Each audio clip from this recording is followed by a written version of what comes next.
Hello. Hi, We can Laura. hear it. Yes. Hi. It Ah, it's looks like I working was now. able to make it so that you can speak. I'll go ahead and share the presentation. If you want to talk through it, that's fine. Yes, thank you. Thank you so Okay, great. much, Melissa. No problem. Okay. Good afternoon, everyone. Thank you for joining us today. My name is Laura Mullaney, and I am a member of the Education and Outreach Committee of the Women in Mining Arizona chapter. First, we'd like to say welcome and thank you for joining us for today's talk about Gunnison copper and Nuton heap leach technology. We will have time for questions at the end, so please input those into the chat. Before getting started, we want to give a brief introduction to our organization and why we are hosting these talks. Next slide, please, Melissa. Thanks. The Women in Mining Arizona chapter, or WIM Arizona, is a nonprofit organization with 5 objectives, one of which is to educate our members and the public on technology, economic, regulatory, and other mining-related topics. These monthly DigIN webinars are a part of our efforts to meet this commitment. If you have any ideas or topics that you are interested in learning more about or are willing to speak on, please reach out to us. We are always looking for new ways to educate others. Next slide, please.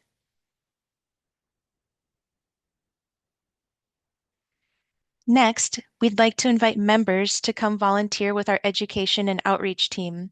Are you looking to get involved in outreach or give back to our communities? We'd like to invite any member to join our Education Outreach Committee. We meet monthly to coordinate outreach efforts in our communities.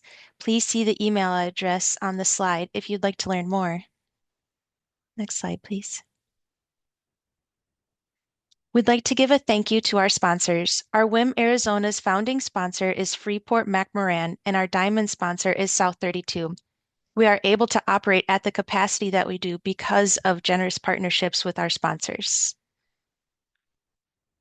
Thank you, Melissa. You can end the screen sharing.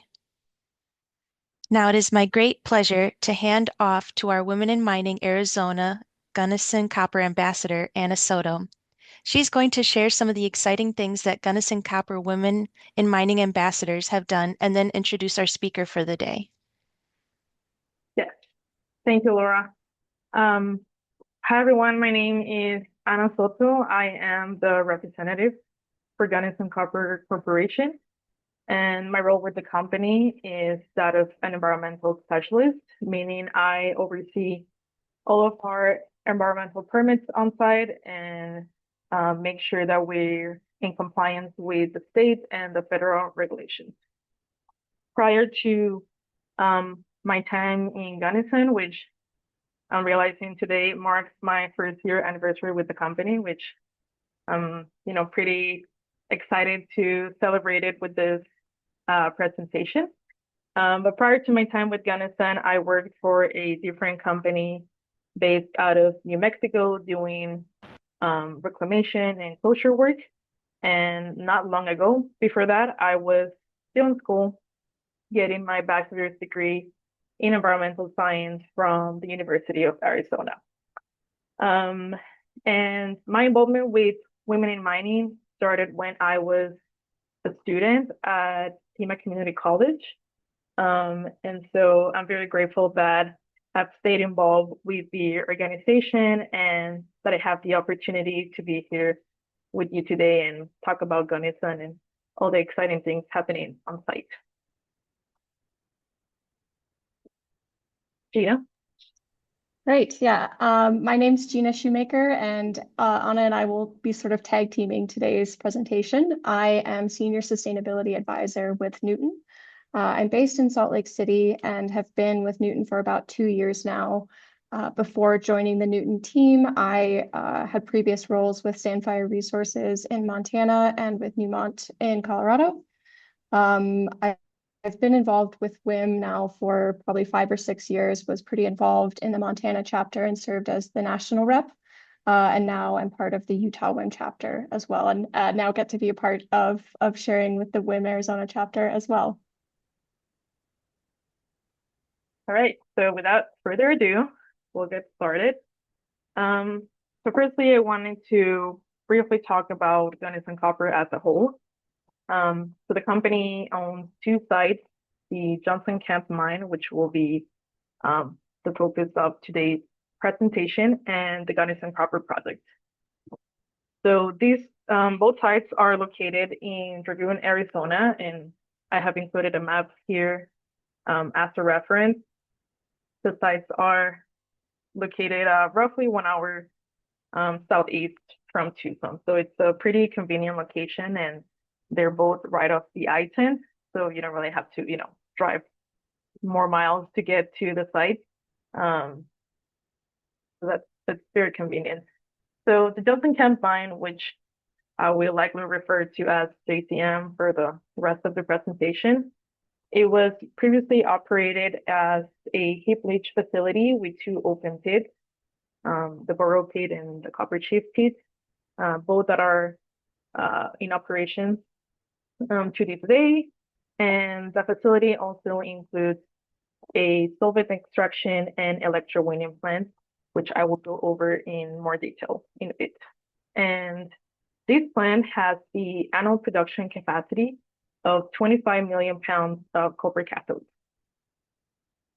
Now, for the Gunnison Copper project, this project was previously designed and developed as an in situ recovery copper operation.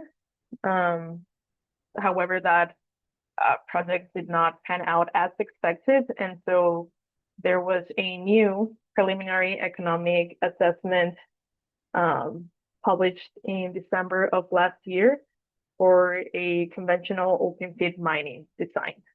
So we'll essentially mimic what's happening at JCM for the Gunnison Copper project. And open pit mining, the Gunnison Copper project would yield an average annual copper cathode production of roughly 170 million pounds. And overall, the mission of Gunnison Copper is to enhance domestic copper production while minimizing environmental impact. So Johnson Camp Mine, or JCM, revamped operations in July of last year, of 2024, and with the construction of the new leach pad, which is now in full operation mode. So in right around the 1 year mark, we were able to bring the mine online with the production of copper cathode from the runoff mine oxide ore. So this began in August of 2025, and we're really proud to share that we were able to construct the leach pad and operate it to this day without any lost time incident event. So with that, followed the first copper sales in September, so just a few months ago. And this project has been funded and is currently being funded by Nuton LLC, which Dina will go over in much more detail. Nuton is a Rio Tinto venture, and we've been able to do this using sulphide leaching and Nuton technology. So, being the environmental specialist person for Gunnison, I figured it would be interesting to share a little bit of the environmental efforts happening at JCM. So like I said, my main responsibility includes managing our permits. And for the Johnson Camp mine, we have 2 state-regulated environmental permits that we need to make sure we're in compliance in order to operate the camp at full capacity. So one of the permits is the Aquifer Protection Permit, which essentially oversees groundwater protection through monitoring and sampling. And the other permit is the Air Quality Permit, where we mitigate and manage dust control through instantaneous capacity observations and other controls in place. We also coordinate with the Arizona Department of Environmental Quality to ensure compliance with our permits and also the state regulations. And we also work closely with the Arizona Department of Water Resources to comply with the new active management area for the Wilcox Basin, which is currently taking place. And last but not least, we make the effort to prevent and mitigate hazardous and unauthorized spills. And so far, this past years, we haven't had any reportable spills. Over here, I'm sharing a snapshot, a side-by-side snapshot of the site in July of 2024, which is when we had just started constructing the new leach pad. And then to the left, you can see a snapshot of November with now the new leach pad in full operation mode. So south to the pad, we have the run-of-mine oxide ore area. North of the pad is where we have the sulphide area. Left to that, it's all the Nuton magic happening, which we'll go in much more detail in a bit. And then left to that pad, it's where we have the ore stockpiles and the expansion pad. And south of the pad, it's the Rio pit, where all the stripping and mining takes place. And adjacent to that, we have the waste stockpile.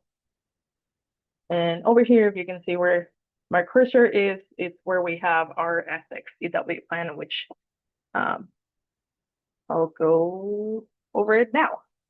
So our SX-EW plan is where we finally get to make the copper, and it will be the last step before we sell it. So I'll briefly go over the circuit and kind of how it works. I found this picture online, which resembles just an SX-EW plant design, not specific to JCM, but will work for today's presentation. And to the sides, you can see some of the actual copper cathodes that we produce at JCM. So we can start over here with the pad. Imagine this is the pad at JCM. This is where we're placing the crushed ore and where we intend to leach the copper, right? So we're doing this by using sulfuric acid, and once we spray that sulfuric acid on top of the ore, which at JCM we use a drip line system. Once that happens, we will collect this aqueous solution that is now rich in copper, and it's called the PLS, the pregnant leach solution. So PLS solution pregnant with copper. So we collect it here at the PLS sump, and then that goes into a much bigger pond, the PLS pond. And so this is where the magic starts to happen, right? We move the solution to a tank where we want to extract the copper, because that's what we're interested in. And so we use kerosene to bind the copper and take the copper off that solution. And so now we have copper depleted aqueous solution and then copper kerosene solution, right? And so in these steps, the now copper depleted solution is called raffinate. And so that raffinate will then get reacidified and go on top of the leach pad again. And so that whole circuit happens, and we have the same solution recirculating throughout this portion of the solvent extraction phase. So now that we have the copper binded to the kerosene, we then move on to the stripping stage, where we now will use more sulfuric acid to then take the copper off the kerosene, right? And that will result in having a highly concentrated copper solution, which then will go just over here. So with that concentrated copper solution, or also known as electrolyte, will then flow through the electrowinning plant. And so again, in these two steps, the one where it's the extract stage, right? We're extracting the copper of the pregnant leach solution. And then this other step, which is the stripping stage, we're stripping the copper off the kerosene. All of this solution is getting recirculated, reused, so that we can keep the process going and flowing. So now that we have the concentrated copper electrolyte, that will go into the electrowinning tank house, which is some of the pictures that I have here on the slide, are some snapshots of the tank house at the site. And so essentially we would use some copper sheets that are made of stainless steel, and these will soak in or dip in the concentrated copper solution, and using electrolysis, so essentially electricity running through the solution, that will bind onto these stainless steel sheets. And then over here to the right, this is where the harvesting part comes in, right? So after we've let that copper bind to the sheet for a few days, depending on the concentration, then it's finally ready to get pulled out. And then there's a process here where it mechanically will strip off the stainless steel sheet. And that's where we get our copper cathodes. So hopefully that wasn't too confusing. But essentially, it's a very efficient cycle where we're using the solution throughout the whole process, and then we're able to get 99.9% copper cathodes that we then sell to various industries. So we'll pass it off to Gina, which she'll go over Nuton and the actual exciting stuff happening. It's all exciting. Great. Yeah. So like Anna said, I will provide just a brief snapshot, kind of what is Nuton. Maybe some of you have heard of us, maybe others haven't. Just kind of an overview of the venture, and then focus in on what we have going on at Johnson Camp and really kind of the exciting milestones that we've been meeting in the last couple months. So Nuton really exists to solve a problem. I think most of us in this conversation are pretty well aware that the world needs significantly more copper to achieve a net zero economy. And there's a lot of challenges with that supply. Some of those challenges are just scarcity of new mines. Existing ores today face declining ore quality, as well as deeper and more complex deposits. And Nuton has really formed in order to rise to that challenge and try to address some of that supply gap. So Nuton was formed as a Rio Tinto venture in 2021 with the aim to produce copper differently, cleaner, smarter, and faster.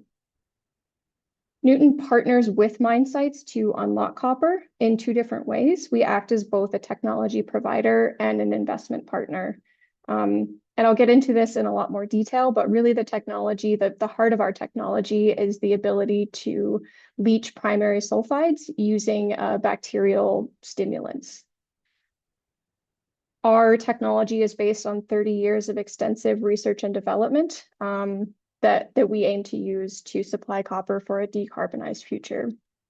Today, we have 11 partnerships spread across 5 deployment countries, including the United States, Mexico, Chile, Argentina, and Peru.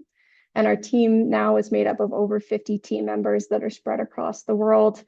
We have folks in Salt Lake City, in Arizona, in Santiago, and in Melbourne, Australia, as well as a few dots across the map. But really what we're focused on today is proving our technology at industrial scale, and that's exactly what we're doing at Johnson Camp. So our industrial scale deployment there is a 43 times scale up of the technology, which is allowing us to reach a technology readiness level of 7 out of 8. What we would call a TRL8 is basically something that's like on the market, something that's kind of in a regular consumer chain.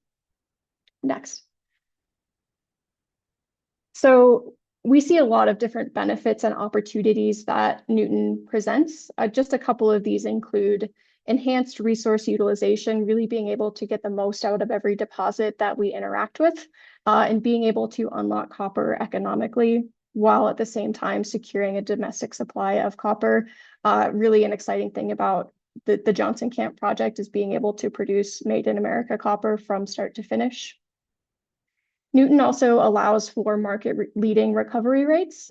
We can see up to 85% copper recovery from our leaching technology, while at the same time also offering efficiency in energy and water use, and ultimately having a positive impact ambition, which I'll touch on more here in a little bit. Next. So we really think about Nuton as a systems integrator. There's not a single ingredient that we say as, this is Nuton and this is really kind of what makes us special. We really look at the whole system that allows us to optimize our technology for a site, for the ore that we're looking at for our partner, in order to deliver value. So, of course, at the center of this system is the mine site itself. Anna gave us a great understanding of Johnson Camp and what's happening at that mine site. And so the Nuton approach to engaging with that partner is to start with ore body knowledge and a modular flow sheet that allows us to sort of customize the technology to fit the ore that we're looking at and sort of the needs of the partner. We bring that flow sheet and use an operational readiness approach in order to approach commissioning. And part of that commissioning process and what we're building is systems to integrate microorganisms that are fit for purpose for the site, as well as tailored additives that will be integrated into that ore as we're leaching. And throughout all of that, we use a process control philosophy that allows us to understand the system, be able to continue to optimize over time, and really utilize data, collect data, so that we can make informed decisions about how our technology is operating and what we can do better along the way.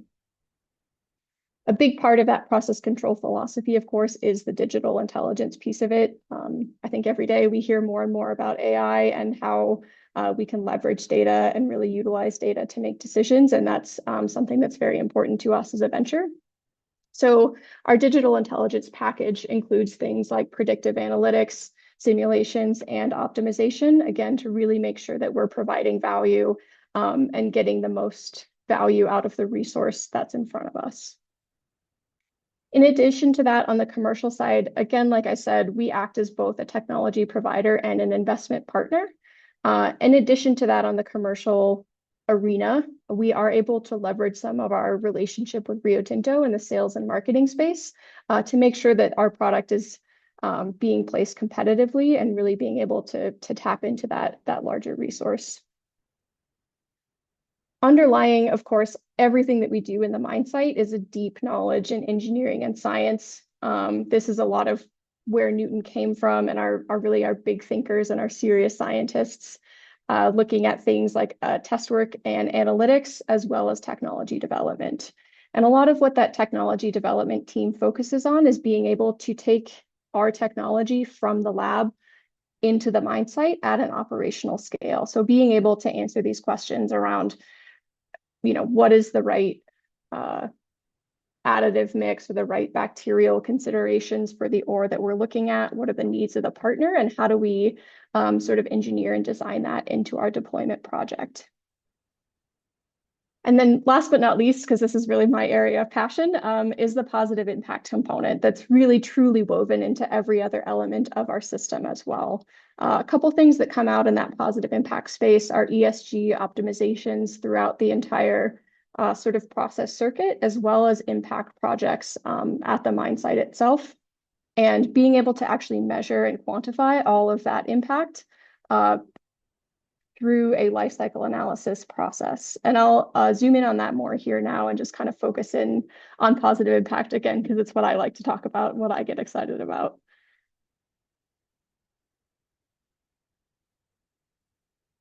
So our positive impact ambition at Nuton is made up of 5 different pillars, and really the areas that we want to focus on and encourage our partners to work with us to see positive impact in one of these pillars. These include energy, water, land, materials, and society. A couple of the numbers that I'll pull out to highlight here. What we expect to see with our technology is being able to achieve up to 60% lower carbon emissions and up to 80% lower water consumption when compared to a more conventional mineral concentration circuit. Next. Okay. So something that I want to highlight here is really what makes Nuton special, right? I've touched on this a little bit, and Anna has mentioned as well.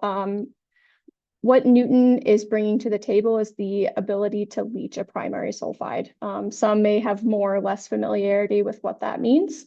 So I just want to talk through this at a pretty high level to give some context for how special it is to be able to leach a primary sulphide.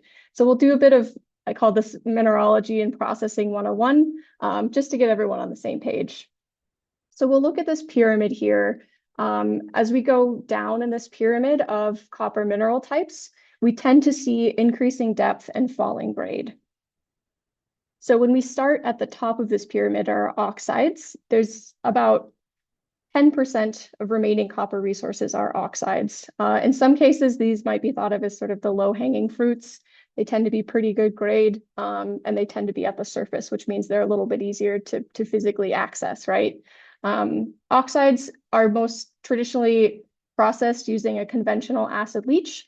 In most cases, either a run-of-mine or crushed heap leach, but there are some other methods as well. Tend to see pretty high recoveries in this area. Every deposit is different, but conventional acid leaching is something that we've kind of unlocked that key, right? There's a lot of people that understand how to do it, and it's a successful technology. For Nuton, Nuton technologies are not needed for oxides. What we can leverage is some of the infrastructure that are used for oxide leaching. So specifically, like Anna talked us through, the solvent extraction and electrowinning circuit is something that the Nuton technology also utilizes. And so having that kind of shared opportunity for infrastructure use is an opportunity that we see. But as far as the leaching process itself, not something that Nuton contributes to or is needed. Moving down to the next level on the pyramid are secondary sulphides. These are estimated about 20% of remaining copper resources globally. Secondary sulphides can be a bit more transitional. They can be a bit more complex. Some may be processed using mineral concentration, so going through that milling, flotation, smelting, and refining circuit. Some sulphides may also be leached using a conventional acid leach. These tend to be a lot more kind of deposit dependent, just depending on sort of what your processing looks like and what the ore looks like. Nuton does offer potential to enhance copper recovery from some secondary sulfides, but like I said, they're really kind of in the middle and can depend on the specific characteristics of that mineralogy. Finally, at the bottom of the pyramid are our primary sulfides. This is where we see typically the lowest place deposits at the greatest depth and tend to have lower grades than those above them. What I really want to emphasize here and point out is that about 70% of remaining global copper resources sit within the primary sulfide mineralogy. And recalling back to sort of the beginning of what I spoke around, this shortage of copper supply, right?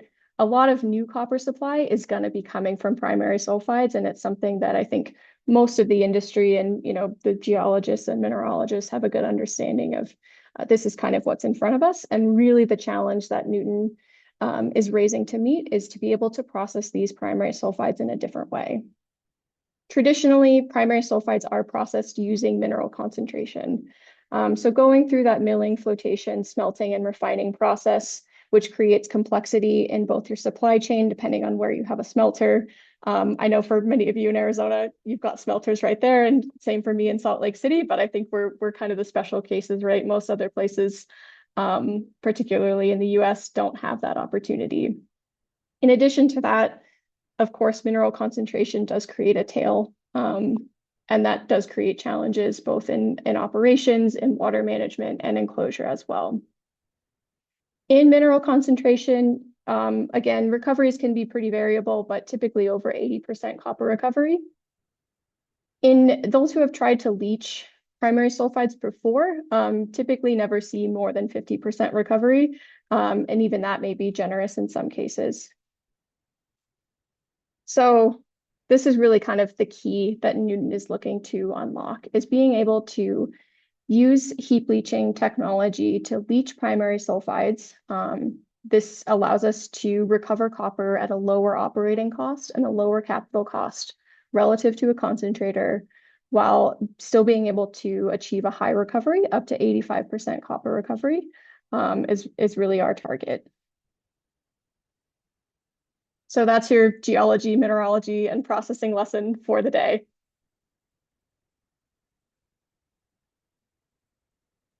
Okay, so with that kind of context and just an understanding of sort of who is Nuton and what are we passionate about, I will focus in a little bit more on Johnson Camp and some of the milestones and kind of the excitement that we're seeing at the site now.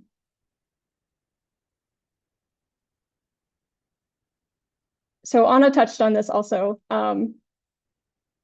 Something that we are really proud of as a partnership is the pace that we have been able to realize success at Johnson Camp. So we've kind of embraced this phrasing of concept to cathode in 18 months. Many of us in the industry know it would not be unusual to see 18 years to get to this point. And so we're really excited about being able to work with Gunnison to kind of revive this brownfield site and being able to achieve a huge volume of work in just 18 months and really be able to use the partnership and expertise between the Gunnison team and the Nuton team to be able to see success in a pretty short amount of time. So in May of 2024, we received approval to proceed with an industrial scale demonstration. So drawing to your attention to the right here, kind of what that industrial scale demonstration looks like. We saw a figure from Anna as well. The Nuton sort of piece of that demonstration, about 6 million tons of crushed and agglomerated ore that's gone through the Nuton process. It's stacked in 4 lifts. Each lift is 10 meters high, so a total of 40-meter leach pad. And then in addition to that Nuton leach pad that Anna showed, we have sort of our processing facility and then the run-of-mine oxide leaching as well. So really kind of this whole picture project that we've progressed. So after our approval that was received in May, really we focused on kind of moving the project along. We were able to break ground on the new leach pad in about August, midsummer of 24, and then the mining fleet was mobilized in December of 24.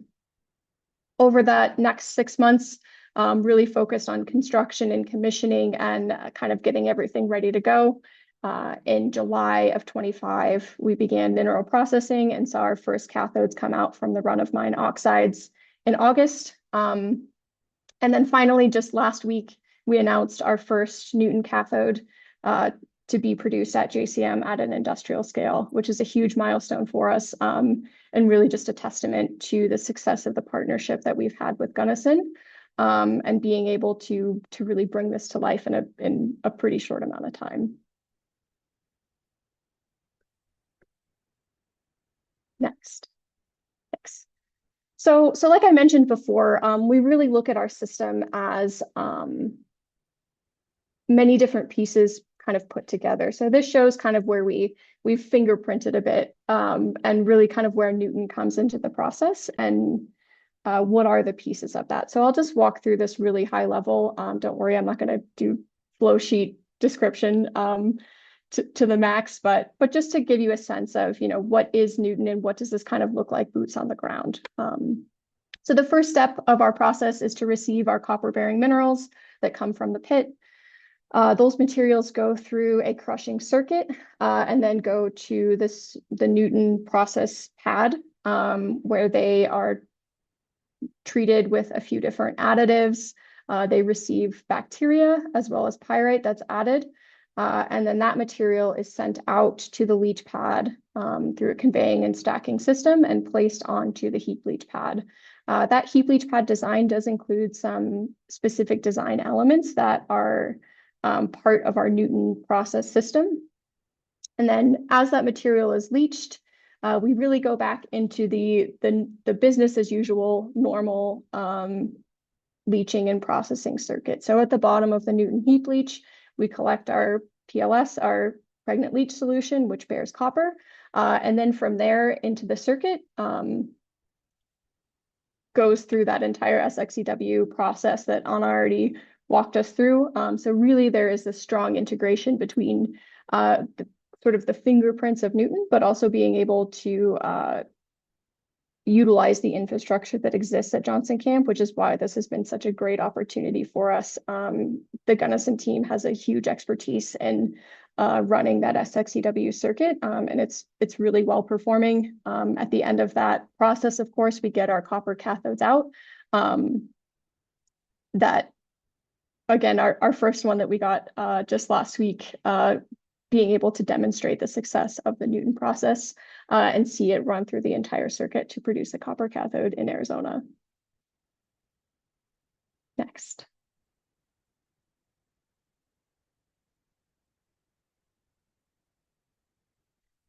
So in addition to actually getting our first cathode sort of out the door, something else that this milestone has sort of allowed us to share is some of our sustainability attributes and performance that we've seen at Johnson Camp. So Nuton has an ambition to produce copper with the lowest carbon footprint in the United States at Johnson Camp. And these are just a few sort of preliminary highlights that I picked out to share today. The first one is our carbon footprint. So we're looking at this in kilograms of CO2 per kilogram of copper produced. And at JCM, we are able to achieve about 25% of carbon emissions compared to the global average. And a component of this is utilizing renewable energy certificates, or RECs, which allow us to ensure that 100% of the site electricity is matched by renewable sources and really helps us lower that carbon footprint for the site as a whole. On the other side is water intensity. Of course, in Arizona, this is a huge area of focus, and increasingly across the globe, being able to process copper with a little bit less water intensity is a huge opportunity for us. So we look at water intensity in liters per kilogram of copper. And at JCM, we cut the global average just about in half with the use of Nuton technology. Next.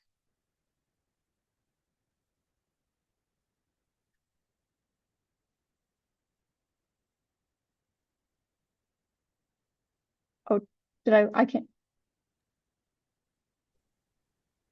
Was that, hold on.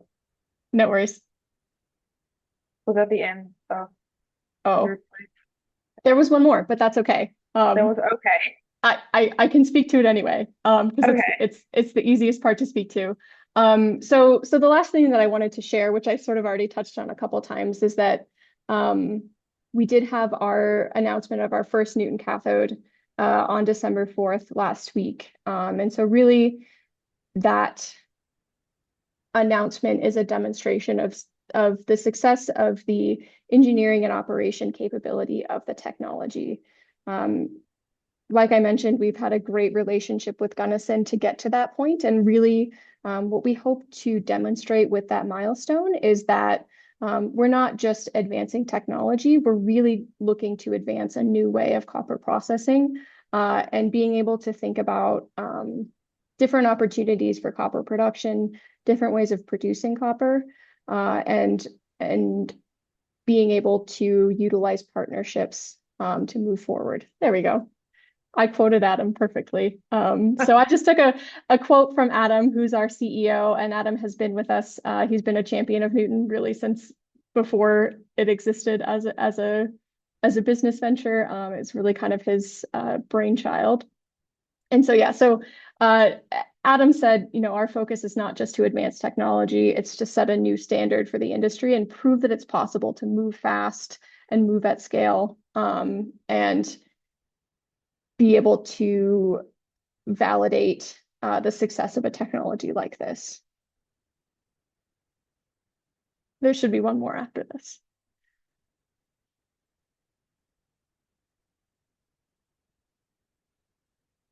Beautiful. So really what this milestone of producing our first Nuton cathode provides is confirmation of the engineering and operational viability of the technology. What we're looking forward to next over the duration of this demonstration period is validating the long-term technical performance. So completing things like multi-year testing programs, independent third-party verifications, continuing review by Rio Tinto expertise, ultimately that will provide us with an evaluation of the technical performance with a focus on recovery rates as well as the environmental performance. So we're able to collect this huge volume of data from the demonstration case that we're doing at Johnson Camp to really be able to validate these performance items in both the technical and the environmental space and provide that confirmation of those technical performance components. And with that, I mean, I think really our opportunity in the future is to continue our partnership with Gunnison. I can't say enough good things about how exciting it has been to work with Gunnison and to have the willingness to, challenge some ways of thinking, do something new, and also leverage a legacy mine site to kind of restart it and bring some copper resources back to life and produce some made in America copper. That is all I had. So I think, Melissa, you're in charge of our Q&A. Okay. All right. So our first question is, how do you see this technology influencing the global copper supply and demand trends? It's a big question. I'm happy to take that. Feel free to jump in, Anna. There's certainly a huge opportunity for us, and that's what we see.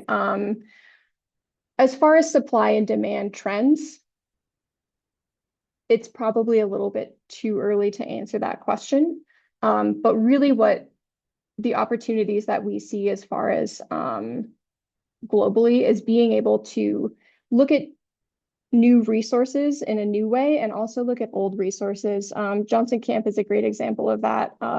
Mine sites that maybe have been depleted or have too low grades to really look at economically for a concentrator. That's really a niche that we see fitting in. As far as the global footprint, I am not the right person to speak to that yet at this point, but there's certainly a huge opportunity for this technology. And again, kind of recalling back to the volume of copper resources that are bound in primary sulfides, this is just going to be one way I think that supply gap is going to be filled and to start to chase after some of those primary sulfides in a new way.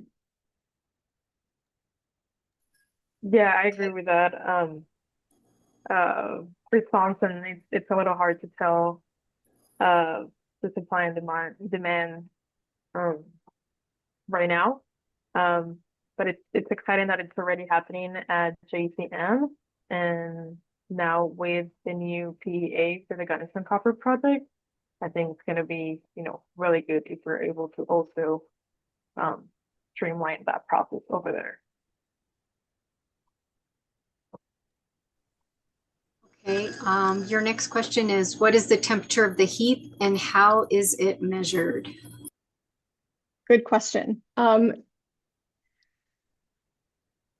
So I'll start with the first part of how is it measured. So something that we've really focused on at Johnson Camp, because it is industrial scale demonstration, is a significant amount of instrumentation. We have many different temperature monitors stationed within the heap, as well as some more kind of survey type temperature monitoring, but like LiDAR, FLIR. I'm not super familiar with those, but we have a lot of different ways that we're measuring both internally within the heap itself and then from the surface. We are aiming to maintain a relatively high temperature within the heap. That's part of our kind of demonstration process, and our technical performance verification is to verify what those temperatures are. But we do expect them, and we are seeking for them to be elevated temperatures.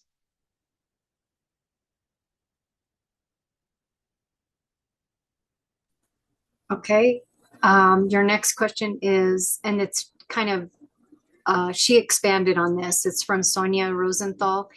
Is an in-pit crushing system used, thinking more about effectiveness of being nimble with the changing ore body and crushing to the preferred size to receive the secret solutions? Yeah, thanks for your question, Sonia.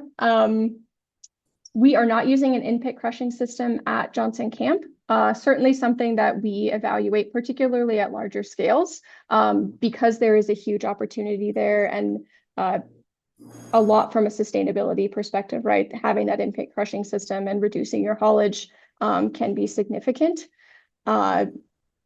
It's really evaluated on a site-by-site basis. But yeah, exactly to your point, effectiveness of being responsive to the ore body and crushing to the size that we would like to see for performance is absolutely our target. And that's the way that we approach the design. Not the right fit at Johnson Camp, but certainly potentially at other pits, other ore deposits, just depending on kind of the site layout, infrastructure, and the ore characteristics themselves.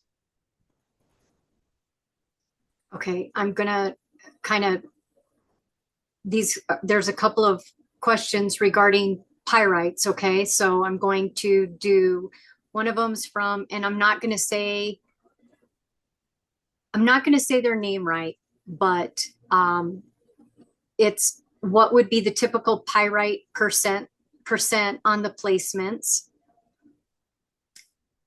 And then there's an anonymous question. Are you adding pure pyrite or are you stockpiling pyrite rich material while mining? Yep, good questions. I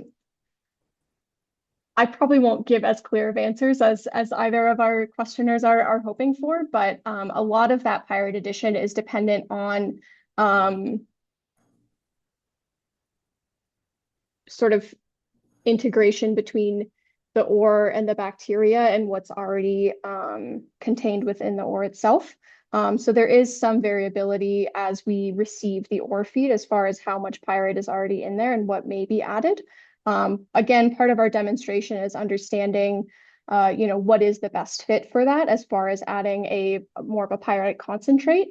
What I would assume is they're thinking is pure pyrite versus pyrite that's already contained within the ore. So a lot of that, again, I know it's a little unsatisfying, depends on what the content is in the ore and sort of how available it is to be accessed. And so it's a bit of in between and something, again, that will be continue to be validated through our demonstration process.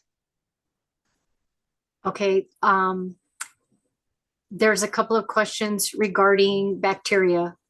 How do you ensure the climate,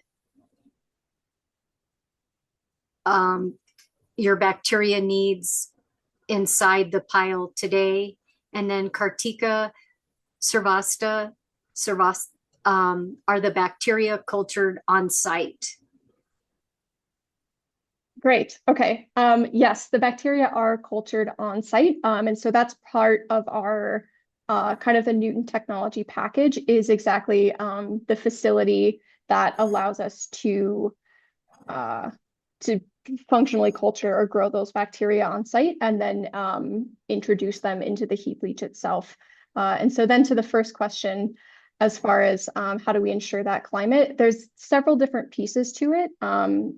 Some of that is in the bacteria that we select and sort of fitting that bacteria to the functions that we're looking for. And then also there are some proprietary additives that we introduce that improve sort of the conditions or the climate for those bacteria. And then last but not least is the design of the heap itself. So we introduce some kind of specific elements in that heap that allows us to, like I mentioned, part of our strategy is maintaining temperature in the heap, so getting it to an elevated temperature. And that's really kind of the piece that keeps the bacteria most happy. And that's included within the design of our heap leach. Okay, and Kartika also said, expanded on the, if it is cultured on site, is it a state of it, is do we need any art state-of-the-art facility to culture them? Yes, great question. So that's exactly that's sort of part of the Nuton offering, is a facility that is sort of the nursery for the bacteria, where we allow them to grow up and can sort of get them ready to actually be introduced into the heap, is that facility. And that's part of our technology and design package that we've brought to Johnson Camp. Okay. And do the bacteria change the mechanical properties of the ROM, maybe strengthening or cementing it? Good question. Let me clarify the first piece of that. So we don't add bacteria to the run-of-mine ore. That all kind of goes into conventional acid heap leaching. It's just the normal process. A drip irrigation heap leach doesn't receive the same kind of bacteria or Nuton treatment. So everything that we're placing on the Nuton heap is crushed and agglomerated. That being said, there probably are not a lot of significant changes. Oh, sorry, I was just looking for that question again. Right here.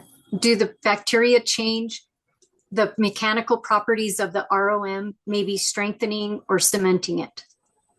Yes. So there, again, I know it's unsatisfying, but it depends a lot on sort of the geochemistry of the ore itself to change that. The bacteria can certainly influence it in some ways. We don't expect to see that on the ROM because we're not actually introducing bacteria onto the ROM side, but it's true in any case. And in most mechanics of any rocks on a heap, you're going to have bacteria in there that are doing something to it. There's sort of a biogeochemical element to any stacked rocks. So yes, potentially in some ways, but not significantly, because that's not where we're introducing our bacteria. Okay. Hopsa asked, can Nuton be applied to existing old stockpiles, or does it require that the pad be specifically designed and engineered to handle a Nuton leaching process? Good question. Certainly one that we are thinking about a lot.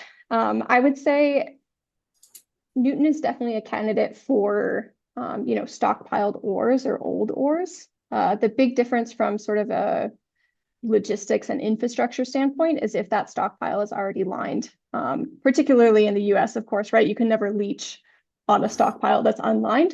That being said, there's a lot of opportunities to leverage infrastructure and to, if you can construct a new leach pad that's sort of properly lined and has the proper level of protections around it, it's a great candidate to be able to reprocess stockpiled materials, particularly with primary sulfides. We see that at many sites that have leached oxides in the past. Basically, they dig to the level where they start to hit primary sulfides, and then they stop digging, or they'll encounter some primaries and stockpile them.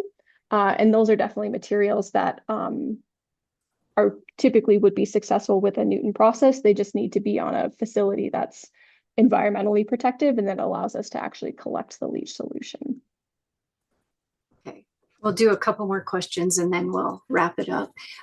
Corey Hogue, what types of professional skill sets will be needed to support future adoption of Nuton at more mine sites in the Southwest US?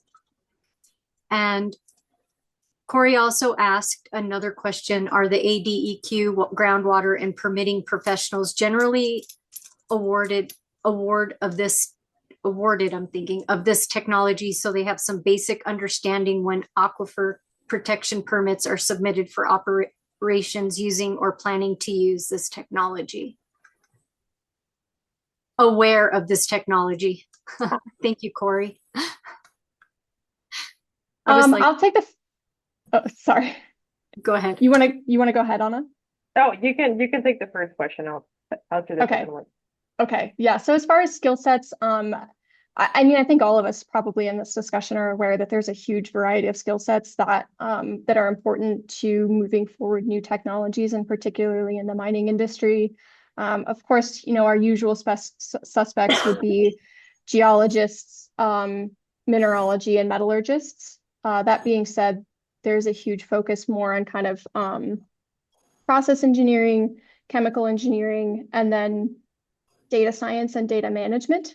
As we move more into spaces where we're modeling and simulating, there's certainly a huge demand for us and capabilities in those spaces. As well as, I think, this is my personal shout out, I think having a strong understanding of sustainability and really how sustainability interacts with each piece of a processing technology is really important for us, and something that is a huge value, I think, as these kind of technologies come online. And then second part, Anna, I'll leave to you and ADEQ. Yes. Yeah, so ADEQ is aware of the Nuton technology and the current state of Johnson Camp today. We've had so far, I believe, one formal inspection by the ADEQ staff and then another informal visit this year. So they are aware of the Nuton technology and everything what's happening on the pad. For our permits, there's not a specific language to the technology itself, but we do include all the facilities that we have on site and the ones that were constructed in the past year. So the new pad, the overflow zones, and all of that is part of the process. But specific language about the technology on the permits is not part of it. Perfect. Thank you. Okay, last two questions. What level of recovery would you define as success for this project? Also a big question. There's not a specific level of recovery that we are targeting for this project. Really, our intention is to see a long-term industrial scale demonstration. I will say when we get a bit further along, in our sort of processing journey, we'll have a better, maybe higher level of commitment as far as what's a recovery rate that we establish as successful. Every ore type is different, and there's certainly, we want to be competitive and really see a lot of success in our recovery rates. I'm not going to be able to stick to a number just yet, but certainly something to keep an eye on as we get a bit further along in that validation process and sort of as we progress through the process at Johnson Camp. Okay, and then is it difficult to scale microbial culturing to mining operations? Great question. It is difficult, and that's a lot of the opportunity that we have at Johnson Camp. I think anyone can appreciate, going from a test tube at the lab scale into an industrial scale, 6 million tons, comes with a lot of challenges, both from a sort of chemistry, biology, as well as just a logistics standpoint. And that's really the opportunity that we have at Johnson Camp. So from the lab scale to Johnson Camp, we have had some different levels of pilots and sort of growth and maturity in the technology. But this is our opportunity to really chew on those challenges and find solutions. And we've already made some great headway just in the last 6 months, really, since we kind of turned the leaching process on. But there are certainly challenges that come along with that, just keeping everything at the right scale and keeping all those critters happy along the way.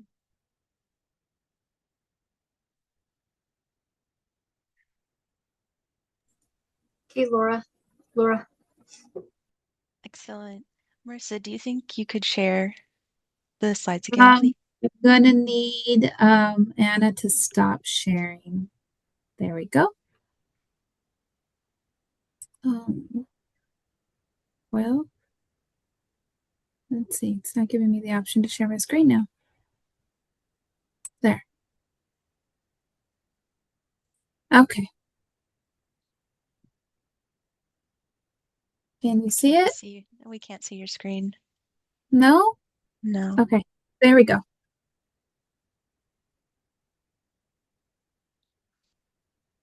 Awesome. Okay. Thank you. Uh-huh. I want to give a huge thank you to Gunnison Copper and Nuton, to Anna for helping organize this, and to both Anna and Gina for presenting today. It was fantastic to have you with us, and we hope you found the session engaging and educational. I certainly did. I learned so much about copper today. Um, Also, if you're interested in joining Women in Mining Arizona and serve on one of our 8 subcommittees, please reach out to us via social media or email. Next slide, please. Once again, thank you for joining us today, and we will see you in January for our next topic in mining innovation in the Copper State DigIN series. Have a good day. Thanks again, and Merry Holidays. Thank you. Thank you, everyone. Thank you, everyone.